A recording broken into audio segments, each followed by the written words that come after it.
The following program sponsored by Adams Financial Concepts.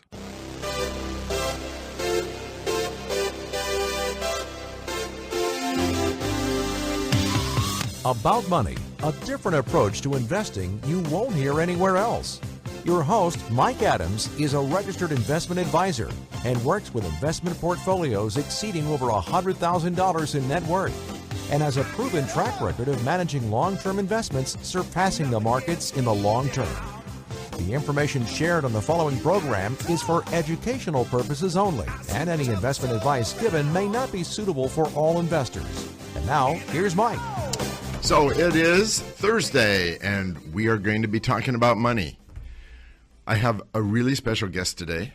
I was asked to do this program back in April of 2008. April of 2008. I hadn't listened to talk radio at all. I didn't know much about talk radio. I was a novice, a complete novice. And I listened to a lot of friends. When I told people that I was going to be on the radio in October, they began to give me advice. They began to say that I talked too slow, that I paused too often, that I really needed to hurry through my presentation and get it really down fast and get going and going and going and going. And so, with that in mind, I went to the radio station and did my first program, and it was October of 2008. We'd just come through the Lehman Brothers complete failure, bankruptcy. My first program was on "We have nothing to fear but fear itself." I had a lot of really good information, and I'd asked the station manager and the engineer to sit in and critique it. And they said it was wonderful, that it sounded great, and I should take the CD home and listen to it maybe on Thursday. And I'd practiced for that first program maybe 8 or 9 times. I was really pumped for it, really pushed through it. I went and I listened to the CD. I was practicing for my second program during that second week, and I was almost to the program. The program aired on Fridays, as it used to do here. And actually, we still air on Friday, but it's just a copy of this program. And so I listened to it Thursday night, and I sounded horrible. So I did the program the second time, sounded equally as horrible. And I called my friend, who is my guest today. You're going to hear a lot more from him. And he said, you know what? You just have to be yourself. And so he spent 3 hours with me one time and then followed up with another 3 hours. I owe him a lot. I owe him this program. If it hadn't been for him, I probably would have been off the radio after 6 months. So he's coming up. He's my guest for today. You want to hear, because it's not just the advice he gave me. He does personal counseling, personal presentations, but where it all came out of was that he cast people for movies, for commercials. He did casting. Did you ever wonder how those people get selected for movies, how they get selected for commercials? He's the one that's going to tell us, and that's coming up later in the program. So, you want to hear what he has to say? And if we have time, maybe I'll tell you a little bit about how we got the name America instead of this country this continent being called North Columbia. But I want to start because you know that last week was a repeat program because I was in Las Vegas at the Money Show. I was there with 5,000 of my closest friends. 5,000 people show up for this thing. And they hold it all around the country. They held one in Orlando. They held one in San Francisco.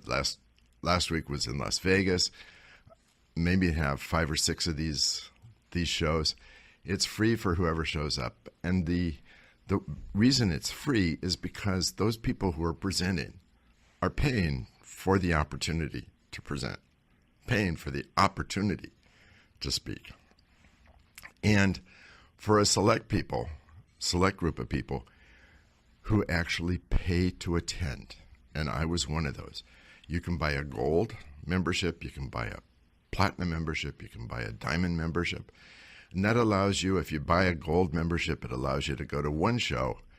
If you buy the diamond and the platinum, it allows you to go to multiple shows, and you get a lot of extras to go with it. Well, I did the gold because those were the speakers that paid the most.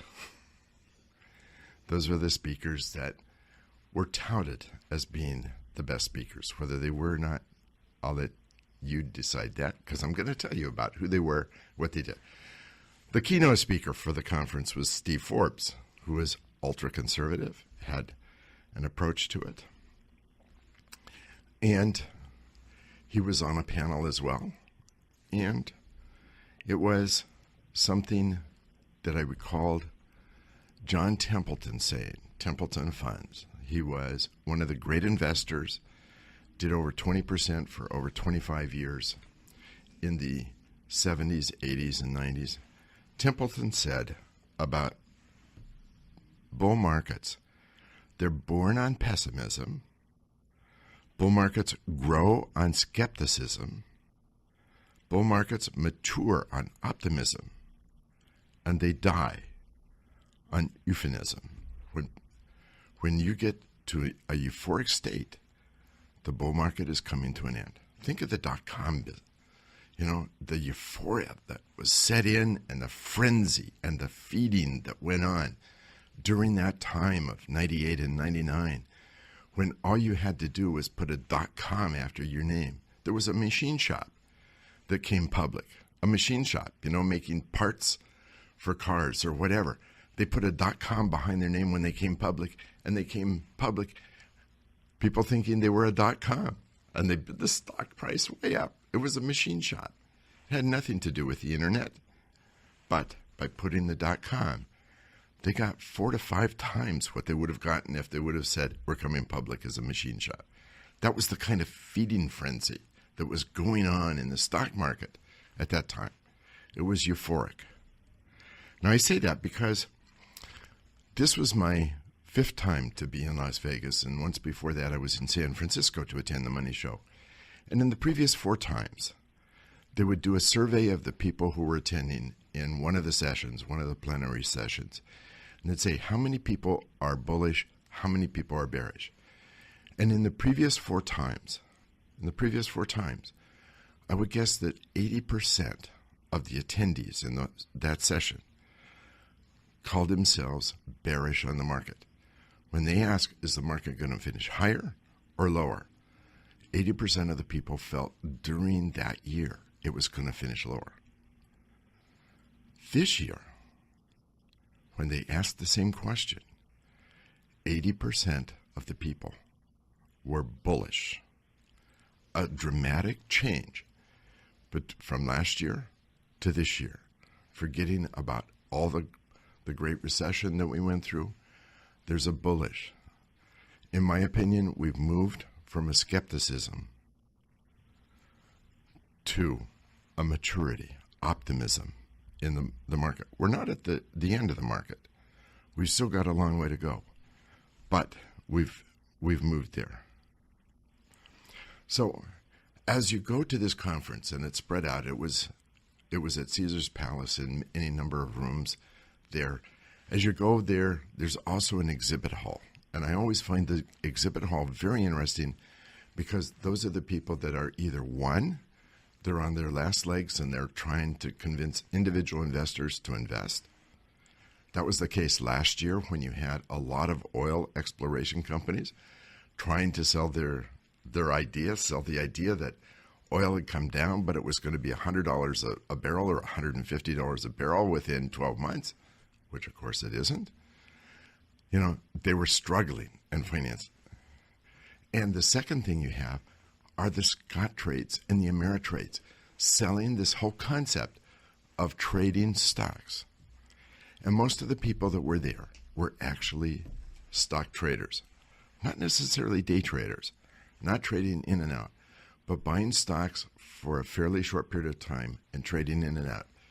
And they were buying some of the software and using the software to identify the trends in the stock, you know, from technical analysis, from that standpoint, being tactical. You're trying to figure out just by the volume and the price of stocks, which way they're headed, which way the market's headed.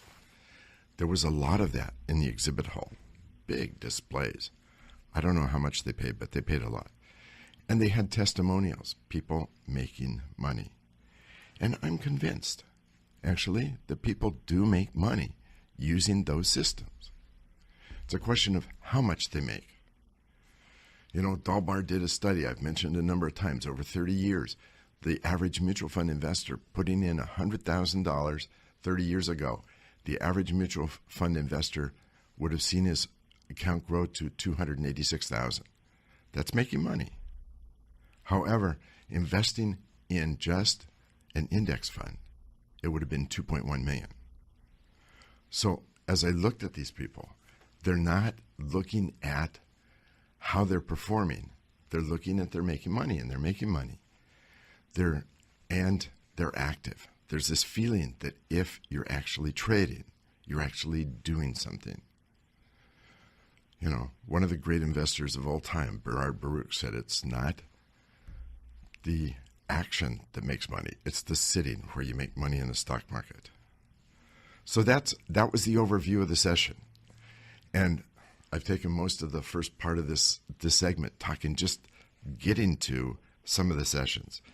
The outlook by the speakers, I'm going to come back to that. I'm going to come back to a couple particulars because there's some very important sessions that I went to. The general outlook is that we're on a very big growth pattern. We're looking at tax reform. We're looking at health care repeal. I'll come back right after the commercial break. Don't go away. We've got a lot more to talk about. About Money with Mike Adams will resume in a moment on Business Radio 1300 KKOL. For more information, click on adamsfinancialconcepts.com.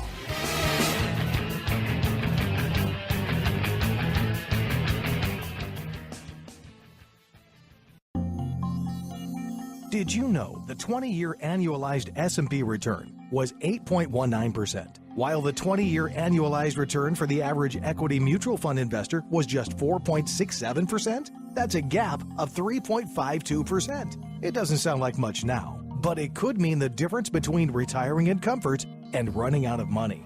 For some seniors, a gap that large could cost them hundreds of thousands of dollars and cut their retirement short. Don't run out of money. Call Mike Adams of Adams Financial Concepts today, 206-903-1019, and learn more about how you can, 1, create wealth for retirement, and 2, protect yourself from running out of money. Adams Financial Concepts specializes in creating and maintaining wealth. Call today, 206-903-1019, or log on to adamsfinancialconcepts.com. That's adamsfinancialconcepts.com. 76. We're back with more about money. For details on what you hear on today's show, visit adamsfinancialconcepts.com. Now, here again is Mike Adams. So I've been talking about the Money Show, and I was there last week. You heard the same program 2 weeks in a row. That's okay. It was an important program anyway. But last week at the Money Show, the key topic the overview was we need to do tax reform. And tax reform actually, if you reduce taxes, is stimulating to the economy. They also seemed to indicate that it was going to be something that needed to be done to reduce the debt and deficits. They felt that it would increase growth would increase taxes, and those taxes would come to the government. That's the theory. And they mentioned two people. They mentioned the tax cuts during the Kennedy years and the tax cuts during the Reagan years, and both were stimulative to the economy. Both also increased the federal revenues. The thing they didn't mention, which I thought was interesting, is the two tax cuts that were done under Bush Sr. and Bush Jr., and the tax increase that was done by Clinton. During those times, the tax cuts during the Bush years were positive. The tax increase during the Clinton years also was a positive time for the economy. So it depends on where you are on the so-called Laffer curve. If you remember the Laffer curve, it's the upside down U, and that's how much the tax rate is, or where taxes are, compared to how much money is coming into the government. At the far left side, where you're starting at the base and the U is going up. If you don't charge anything for taxes, if tax rates are zero, you don't get any revenues into the government. As you go around the U and back down to the baseline, if you charge 100% for taxes, nobody works because everything's going to taxes. So it depends upon where you are on that curve. If you're on the right part of the curve, by lowering taxes, you increase revenues coming into government. If you're on the wrong side of that curve, you lower taxes and you end up with bigger deficits. That's what we saw during both of the Bush years. We didn't see increases in the government. We didn't see increases in federal revenues. We saw decreases. So it was an interesting take. There will be a tax reform. They feel it's got to happen this year because they're concerned about elections for 2018. We'll see how that rolls out. There were some workshops. There was a positive and a negative I want to mention. One, the positive to start with was Janet Brown, the founder of FundX, talked about a study they did. It's 306 funds, only 269 are left. These are funds that have been around for 25 years, no less than 25 years. And instead of looking at all the funds together, the ones that are short-term, the ones that are long-term, they just wanted to look at the ones that had been around and survived for 25 years. They looked at 10,454 funds. 10,454 funds. Only 269 are left that were around 25 years ago. Surprise you? Surprised me that it was so few. And yet, if you look at an example, Janus just announced they're merging their Janus 20 into the Janus 40. They announced their premier fund, the Janus Fund, was going to merge into Janus Research. These are funds that have been around a significant amount of time, but the performance is poor. The money is rolled out of those funds, and so they roll them into another fund. They merge the funds. So you don't have a 25 track record. That fund just completely disappears. There's an estimate, or looking at the mutual fund industry, about 500 to 600 funds disappear every year. They're merged or they're liquidated. There's about 500 or 600 or 700 funds that are lanced or brought into existence every year. So you have some that go, you have some that stay. But looking at some of the results, looking at just those funds that have been around for 25 years, they found that fees versus performance, there's no relationship. You read a lot in the papers of people that have studied the fund industry and say the lower the fees, the better the performance. That's because they're using the full universe. They're not looking at the funds that have been around a long time. If you look at the ones that have been around a long time, you find there's no relationship between the fees they charge and the fund. It's not the fees that count. It's the performance that counts. They found that by selecting just low-fee funds, you would not have a very good return just by selecting low-fee funds.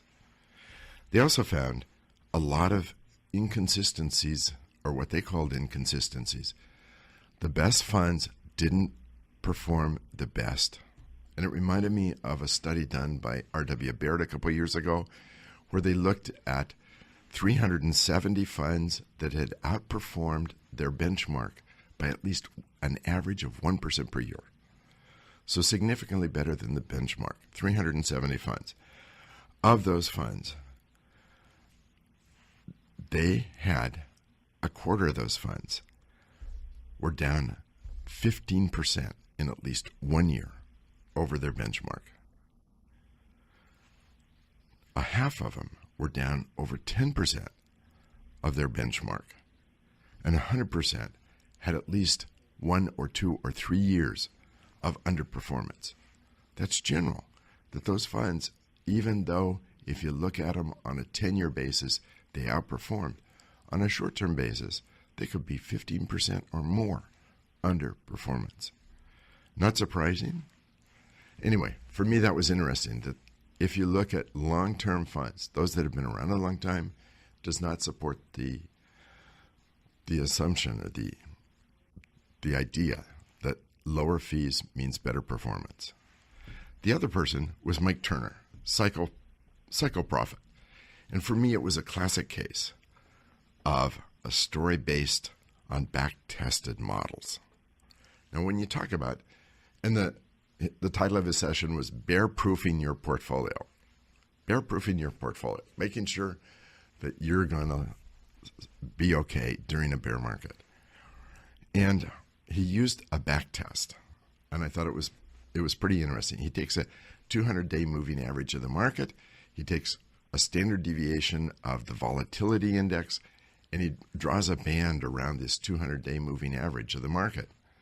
And he says, if the actual market violates, goes outside of that band, if it goes lower than the band, you're going to have a market that goes down. If it goes above the band, you're going to have a market that goes up. And he claimed that he had back-tested this, and he did back-test it. And do you know what back-testing means? It means you take an idea, a concept, and you take the past data for the past 20 or 30 or 70 years, and you test it against your hypothesis. And if it works out, all is well. It's back-tested, but not forward-tested. It's back-tested. It worked then. Will it work today?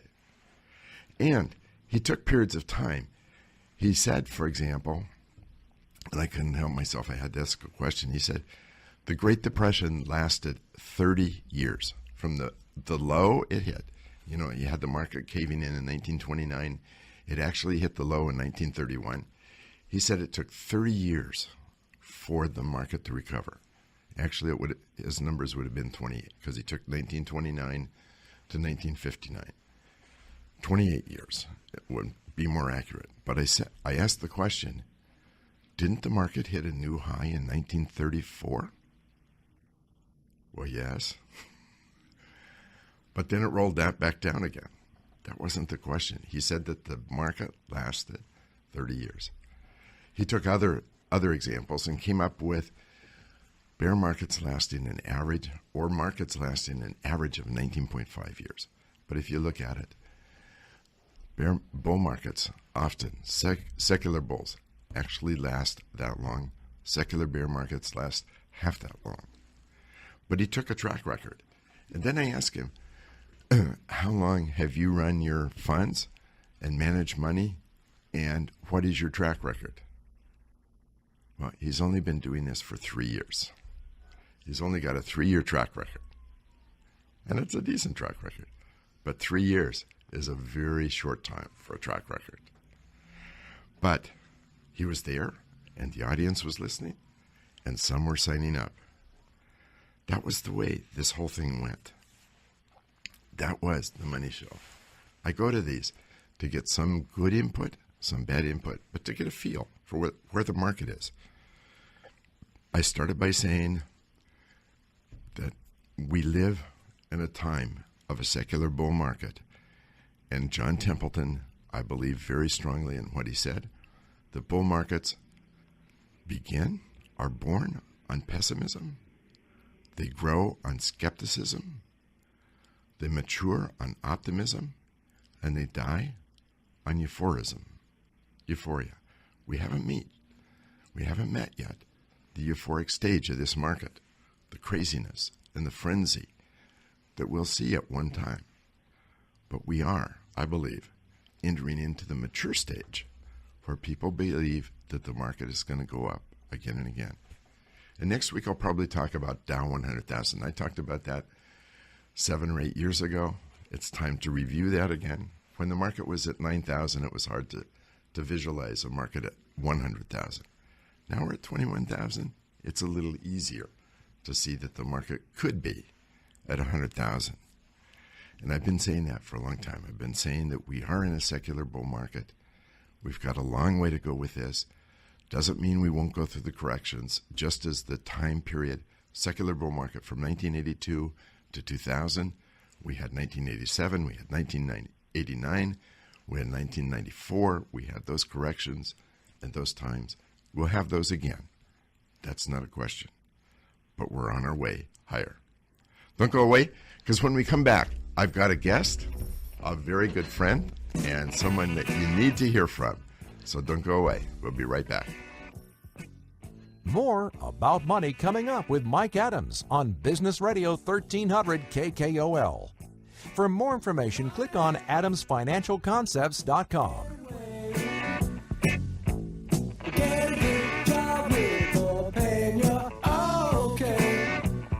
Creating and maintaining wealth has been the specialty of Adams Financial Concepts for over 20 years.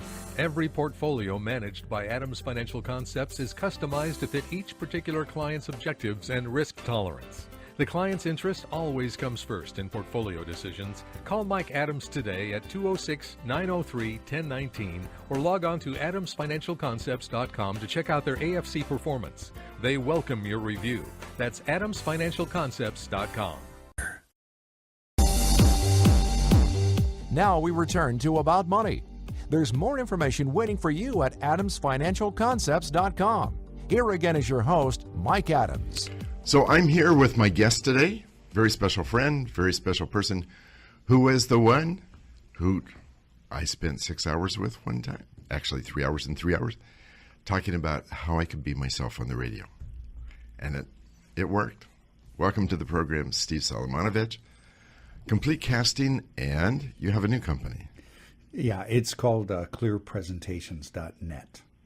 Clear Presentations. So, yeah. But I want to go back to complete casting to give people some idea of what goes on in selecting actors, actresses, selecting people for movies, commercials. So why don't you give us a little bit of background? Okay. Well, before we do yeah. that, why don't you give us a little bit of your background? Well, I started out as a professional musician.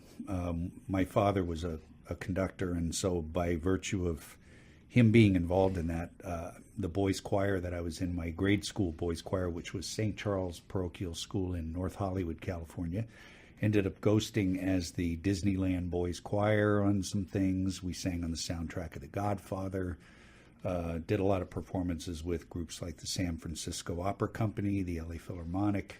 So it was a rich experience to be able to work in those professional environments as a performer, as a musician. And I ended up becoming an instrumentalist. I was a professional drummer. I still am. It's not something you choose. It kind of chooses you. But cocaine was having quite a bit to do with the work environment in the studios of Los Angeles during the early 80s when I was doing most of my work there. And that really kind of wasn't my thing. And I had a friend who was a casting director who kept offering me opportunities to come in and work on days I didn't have recording sessions and help her out. And they kept offering me a job. They thought I had some aptitude for this. And I kept saying, no, I'm a musician. And after some pretty weird political situations and some sessions, I finally said, okay, I'll do it, provided I can get away and play sessions on days we're not casting. And after a while, whether we had a session that day or not, I was recommending other drummers for sessions, and pretty soon I was casting pretty much full time, except at nights I was still playing with artists in musical concert situations and whatnot. I apprenticed with Anderson McCook White, which was the first casting company in existence. And casting really became necessary with the dissolution of the studio system, because in a studio system you had people like maybe Clark Gable and Barbara Stanwyck would be at MGM, and Errol Flynn would be at Warner Brothers, and they were in that stable. And Jack Warner or Louis B. Mayer would decide, well, you need to be in this film with Spencer Tracy and whatnot, because it was being done at MGM. Eventually the actors started figuring out, well, they're not necessarily going to see this picture because it's an MGM picture. They're going because it's a Clark Gable picture, or it's a Jean Harlow movie, or whatever. So eventually they started realizing they would be better off as independent contractors, where they could kind of sell their services to the highest bidder. Once that happened, then the talent pool became a lot larger. And now you had to have people kind of keeping track of who those people were, what their strengths were, what their weaknesses were. And not just the big stars. Even more importantly, it was the ones who may not be household names, Zazu Pitts or, Paul Muni, or, people that weren't necessarily household names, but they were required for some of the ancillary roles that weren't starring roles. And likewise, agents became necessary to look after the business interests of those actors. So I came into this environment, they said, we're going to school you on how this is done. And I apprenticed with them for about 5 years, and then moved up here to Seattle during the writer's strike of '88 and opened Complete Casting, which I operated for the past 31 years until just about, let's see, what's the date today? I opened it and closed it on May 19th. Opened it on May 19th of '89 and closed it on last year, 2016. And it was time to stop. But it's still a very stimulating. I still keep track of what's going on and whatnot, who's in what, and what their strengths are and what their weaknesses are. It's just kind of a habit. So you wrote a piece on Facebook once about people that came to you. Either they came or their parents came with their children, who thought their children were going to be stars, or the young people thought they were going to be stars, and they came to you. And I thought it was an excellent piece talking about the probability. Well, for me, it's the probability, but would you share that? Yeah, there's maybe a couple of things. One is I was my friend Connie Thompson over at Como Television and I combined on a kind of a consumer advocate story about some of these scams that come into town, where they tell you that talent scouts are looking for talent, and you show up. And really what it is a bait and switch. You do some sort of performance and they tell you that you've won the opportunity to move on to the next round, where there's a bunch of picture packages you buy and classes and whatnot. And I think if they said, we're going to be running a talent competition where you win the opportunity to spend money on acting classes, I don't know that they'd have quite the same turnout. And they hire some legitimate, casting directors or talent agents to be on their judging panel. But as far as those folks are concerned, mostly what they're doing is they're going to some vacation-oriented place and all expenses paid, and all they have to do is spend 4 hours a day kind of judging some talent competitions. They're not necessarily seriously scouting talent, although it could happen. I mean, if there's a particular role that they're in the process of casting and they see someone that they think might be right for it, there's a possibility. But there's very easy ways to get your child discovered for acting if that's really important to you. I was around that enough as a kid. I mean, I grew up down around the corner from Universal Studios, so I knew a lot of child stars growing up. And it's a very strange, Erin Moran just passed away. I knew her. Anyway, there's a lot of, the Brady Bunch house is about a 7-iron shot from our house where, they filmed that stuff. So it was around us constantly. Basically, if you can kind of go and send your information into a talent agent who represents kids, and they'll decide whether they think your child has something or not. But there's a very interesting study in Forbes, maybe it was, I can't remember what magazine, but if you go to CompleteCasting.com under the blogs, there's an article that I wrote that I think maybe you're referring to about what happens in the value system of fame and how kids are more and more and more influenced by the desire to be famous as a life goal.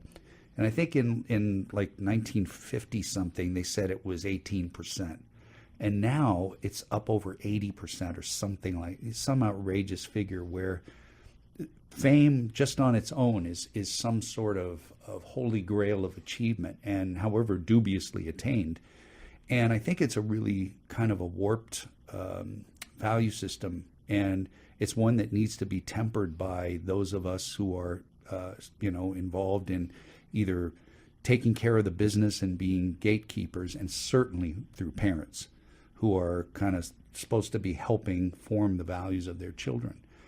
And I think that the acting is an art, And it's an art that if it calls to you, then it's not easy. It's not for weenies, as I say. You really have to plumb the depths of human emotion and sometimes go to some very difficult places.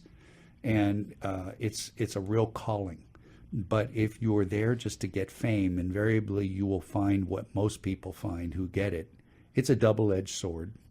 It isn't the panacea that you think it will be. I've known lots of famous people in my life, many of them before they were famous and after.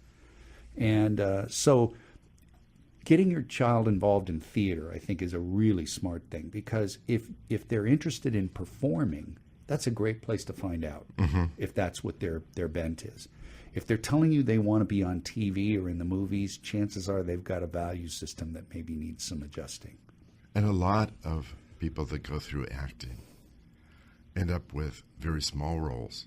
It's a very limited number that make it into the famous category. Yeah, and most of the people that find themselves famous consider fame a double-edged sword. It's a real liability. It allows you access to better roles, but there's a lot of baggage that goes along with it. And being able to convince somebody that you're somebody in the character that you're creating as opposed to somebody they read about in a National Enquirer is a struggle. You have to get the audience to suspend their sense of disbelief. And so those that really care about creating those characters, a lot of them are smart enough to kind of keep their personal stuff out of it as much as possible. So we're coming to an end. So tell us about your new business. Well, I am coaching folks because after running close to 1/3 auditions over the past 31 years, you get pretty good at helping people be authentic, because both of these environments require the same thing. When an actor inhabits a role, their imagination has to be so strong for that character that they really have to inhabit the role, and it requires a vivid imagination of what that character is. Authenticity is the number one thing that public speakers really need. They need to be themselves, as you mentioned before. So the tools that I use in both are very, very much the same. And so it's a rare opportunity to experience that environment. Not a lot of people spend close to 1/3 auditions in their lives. So. We're coming to a commercial break. Right after the commercial break, I'm going to let Steve tell you how to contact him. And then I've got a segment to finish. Don't go away. Let's finish this off. For more information, click on adamsfinancialconcepts.com.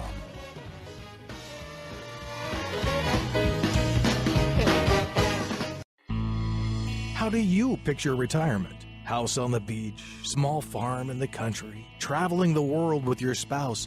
The one thing you don't picture is running out of money. Retirement dreams are shattered all too often by poor investment choices, sending many retirees back to work. If you think the job market is tough now, try entering it after you've retired. Don't run out of money. Start planning now. Call Mike Adams of Adams Financial Concepts today at 206-903-1019 and learn more about how you can create wealth for retirement and, probably most importantly, protect yourself from running out of money. Adams Financial Concepts specializes in creating and maintaining wealth. Call today, 206-903-1019, or log on to adamsfinancialconcepts.com. That's adamsfinancialconcepts.com. Entry. About Money continues. Remember the website adamsfinancialconcepts.com. Here's Mike. So I've been here with Steve Solomonovich. We've been talking about complete casting. We talked about personal growth. So Steve, tell us how someone would contact you if they want to improve their presentations, if they want to improve their speaking. Tell us how they would contact you.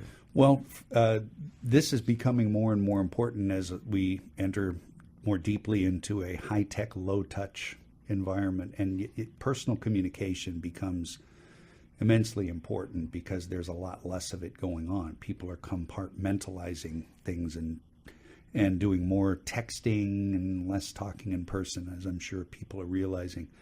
I've worked with people doing IPOs. My first client was Kareem Abdul-Jabbar, who, so I've worked with a lot of sports celebrities getting endorsement deals. Bombastic Bushkin, Johnny Carson. If any of the listeners remember when Johnny Carson was on the air, he mentioned his agent Bombastic Bushkin, and there really was and is a guy named Henry Bushkin who sent over a lot of their celebrity clients to us, and I started kind of honing these concepts. But really, they came largely from working with actors in very tight, high-pressure situations where you need to get results in a short period of time. So if personal communication is something that is important to you and you want to be able to make it fun because you were just getting a chance to be yourself, no matter what the circumstances, I would love to help. And you can reach me at 206-903-6500.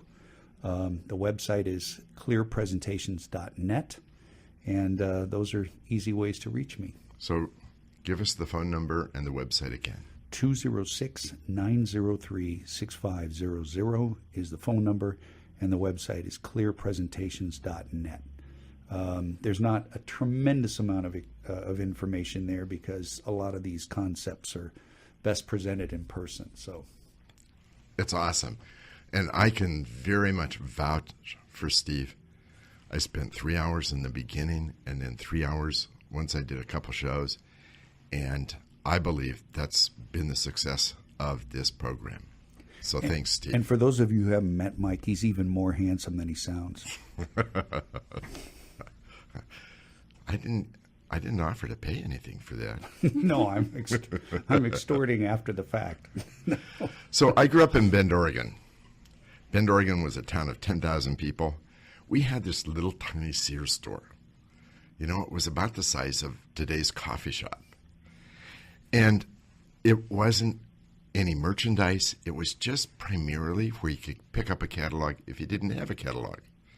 And 3 times a year were big events because the spring and summer catalog came out, the fall catalog came out, and the Christmas catalog came out. And they were a huge catalog. They were thick. They were maybe 3 inches deep, and the pages would get turned and thumbed, and they were thin pages full of merchandise. And by the time everybody finished with the catalog, the pages were pretty well scuffed up, and it was... They called it a wish book, didn't they? It was. At Christmas time? The Christmas wish book. Mm-hmm. That's what it was. People would pour over hundreds of pages.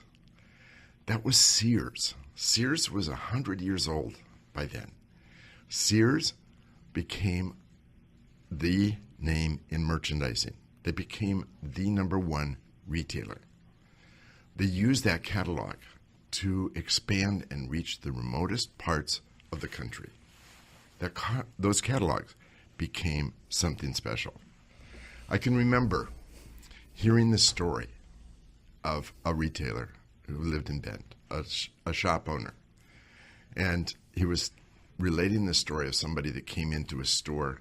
And of course, being in Bend, people had axes and saws and all those things that go with trees. And he said somebody came into the store and wanted to buy an axe. And he said, okay, the axe cost $5. I don't remember exactly what it was, but $5, say. And the guy said, you know, I can get it from Sears at $4. So the shop owner says, okay, I'll give it to you for $4. So the guy lays out $4 bills. And the store owner takes the axe and he puts it back on the shelf. The guy says, I've just bought the axe. The guy says, oh, I'll deliver it in 2 weeks, just like Sears. So that was the approach. I mean, you had the small shop owners who were competing, but Sears really dominated the merchandising. I remember my parents bought their appliances. They were Hot Point appliances, and they were very quality. They were low expense. And that was the time in which people were beginning to buy washing machines and dryers. It was even earlier than dishwashers because I used to wash the dishes. My sister used to dry them or vice versa. But the dishwashers came at that time too. Radios and TVs. It was a high quality kind of store at a very inexpensive price. And Bend is 105 miles from Portland. So in order to get to a department store, we used to go visit my cousins in Portland maybe once or twice a year and would do some shopping. But otherwise, it was the Sears catalog. Or if you needed something right away, one of the shops downtown. But nobody carried the inventory that Sears did. Nobody had those catalogs. 3 times a year, that catalog came out, and people almost waited in line to get the catalog. Man, you had something special. The Christmas wish list. You know, Sears has kind of gone away because along came Walmart and Target and Kmart and Best Buy, Circuit City, Home Depot, and of course today, the online retailers led by Amazon. And that whole idea of the catalog store has gone away. We live in an economy where things change. It's technology and habits and competition. It's not a consistent kind of thing where a company can come to dominate for a long decade time. McKinsey & Company did a study, and they said that leadership companies are changing 3 times faster today than they did 30 years ago. Sears lasted for 100 years. When you look at some of the stores that we have today, how long will they last? 20 years, 30 years? Who knows? You know, retail gets little exposure. There's a lot of exposure for the coal miners, 191,000 jobs that are lost. Retailers lost 50,000 jobs since just January. 1 out of every 9 people are employed in retail. The estimates are that almost 5 million people will lose their jobs in retail over the next few years. 4,000 stores closed last year. They're expecting 8,000 to close this year. Retail is changing. Jobs are changing. People are spending on restaurants. They're spending on hotels. But the patterns have changed. People are buying 2/3 of their books and music online. They're buying 2/3 of their office supplies, 2/3 of toys, and 1/4 of the clothes. People think about going into a store and shopping for the clothes. It's turning 1/4 of those buys are online. We live in an economy that's changing. Portfolios have to change along with that. There's a reason not to hold things forever. There's a thing to be ahead of the curve instead of behind the curve. That's the focus of this program. That's the focus of Adams Financial Concepts. You'll find a lot of information on our blogs. You can follow us on Facebook. You can follow us on Twitter. So stay with us. We're ahead of the curve. We want to stay ahead of the curve. We want you, the listener, to be ahead of the curve. And until next week, have a very great weekend.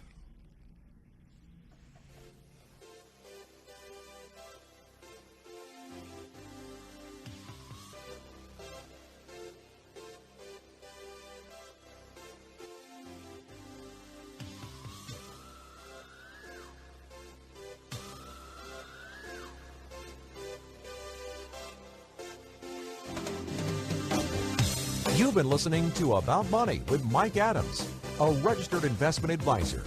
If you'd like more information about what you heard today, or about Mike's investment philosophy and strategy, or if you want Mike to evaluate your own portfolio, click on adamsfinancialconcepts.com. That's adamsfinancialconcepts.com. The information shared on the preceding program was for educational purposes only, and any investment advice given may not be suitable for all investors. Join us again for more About Money with Mike Adams here on Business Radio 1300 KKOL. The preceding program was sponsored by Adams Financial Concepts. Creating and maintaining wealth has been the specialty of Adams Financial Concepts for over 20 years. Every portfolio managed by Adams Financial Concepts is customized to fit each particular client's objectives and risk tolerance. The client's interest always comes first in portfolio decisions. Call Mike Adams today at 206-903-1019 or log on to adamsfinancialconcepts.com to check out their AFC performance. They welcome your review. That's Adams Financial Concepts. The following program sponsored